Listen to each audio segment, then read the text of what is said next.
Welcome to Red Couch Express, the technology talk of published industry publishers. Today we are at the SPS IPC Drives 2017, and I'm speaking with Rötger Sander, Sales Director for the DACH region of Delta Industrial Automation. Hello, Mr. Sander. Hello. What are you presenting as the highlight at the fair? At this year's SPS IPC Drives, we are presenting our new line of compact inverters. And Delta Industrial Automation consistently implements a product strategy in which it develops from high-end devices to mid-spec and low-end spec on a single platform. What is so special about that? The special aspect of it is that we are responding to the wishes of mechanical engineers and automation specialists, who today are feeling a certain cost pressure, but at the same time have to innovate.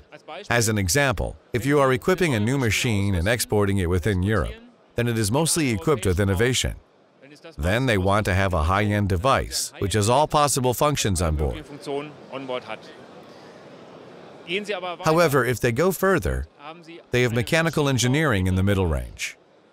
Then we have a solution here also in the same family. And if they are very export-oriented and have to provide solutions to projects, we also have thought of that and have developed an efficiency solution.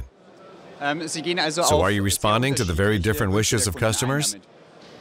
Delta Industrial Automation addresses the different requirements of mechanical engineers and in automation. We observe their wishes and thus provide a portfolio of solutions in one family on one platform. Thank you for the interview and thank you for watching. See you next time.